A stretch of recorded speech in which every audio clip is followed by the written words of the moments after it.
ناظرین، آپ دیکھ رہے ہیں میرا یوٹیوب آفیشیل چینل اور میں ہوں امان بٹ۔ اس ٹائم ایک بہت بڑی آپ کو خبر دے رہا ہوں کہ شاہ محمود قریشی، جن کو گزشتہ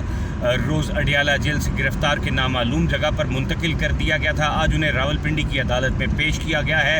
اور اندرونی کہانی کیا ہے اس کے بارے میں بھی آپ کو تفصیل سے آگاہ کروں گا۔ جنہوں نے ابھی تک میرے چینل کو سبسکرائب نہیں کیا، سبسکرائب کر لیں اور بیل آئیکن کا بٹن دبا دیں۔ جی، گزشتہ آپ کو یاد ہوگا گزشتہ روز میں نے اپنے ولاگ میں شاہ محمود قریشی کی گرفتاری کی جو خبر تھی وہ سب سے پہلے بریک بھی کی تھی اور فوٹیج بھی اس کی چلائی تھی، اور اس کے بعد آج جو ہے وہ شاہ محمود قریشی کو ہے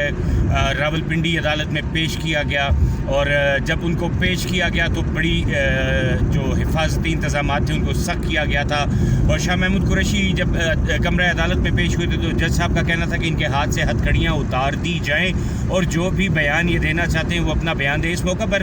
شاہ محمود قریشی انتہائی رنجیدہ اور آبدیدہ ہو گئے، اور ساتھ ساتھ ان کا کہنا تھا کہ پوری رات مجھے ٹھنڈے کمرے میں بٹھا کے رکھا، 20 سے 25 لوگ تھے جو کہ میرے پہ کہے لگاتے تھے، ہنستے تھے، کبھی موم بتی جلا دی جاتی تھی، مجھے ٹارچر پوری رات کیا، مجھے ٹھڈے مارے گئے، مجھے جس طرح گھسیٹ کے اڈیالہ جیل سے جو ہے وہ یہاں پہ لایا گیا، یہ اس کا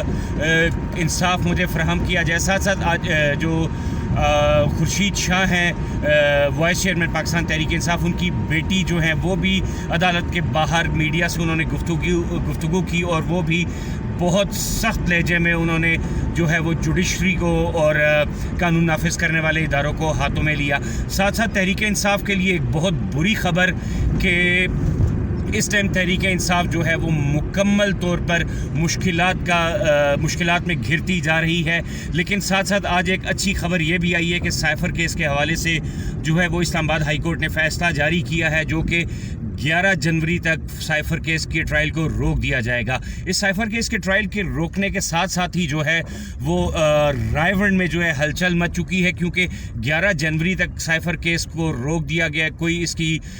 کسی قسم کی ڈیلی بیس پہ انکوائری نہیں ہوگی، نہ ہی کوئی سوالات کیے جائیں گے، نہ ہی کوئی ایسی بات ہوگی۔ 11 جنوری تک معذرت اس کو روک دیا گیا ہے، جس سے نظر تو یہ آ رہا ہے کہ خان کی مشکلات جو ہے وہ کم ہوتی بھی نظر آ رہی ہیں، خان کو ریلیف بھی مل سکتا ہے۔ لیکن اب دیکھنا یہ ہے کہ شاہ محمود قریشی کی گرفتاری اور پی ٹی آئی کے دیگر کارکنان کو بھی گرفتار کیا جا رہا ہے، کاغذات نامزدگی جمع نہیں کروانے دی جا رہی، تو ہوگا کیا یہ آنے والا وقت ہی بتائے گا۔ لیکن جہاں تک میری رائے ہے، مجھے یہی لگتا ہے کہ جو آج اسلام آباد ہائی کورٹ نے بہت بڑا فیصلہ دیا ہے کہ سائفر کیس کو 11 فروری تک روک دیا جائے، اس پہ کوئی ٹرائل کسی قسم کا نہ ہو، تو یقیناً مجھے ذاتی طور پہ یہ لگتا ہے کہ آنے والے دنوں میں جو ہے وہ عمران خان کے لیے مزید خوشخبریاں بھی آئیں گی۔ مزید آنے والی خبر اور تجزیوں کے لیے آپ دیکھتے رہیے گا میرا یوٹیوب چینل۔ جب تک کے لیے اجازت دیجیے گا، اللہ حافظ۔ پاکستان زندہ باد۔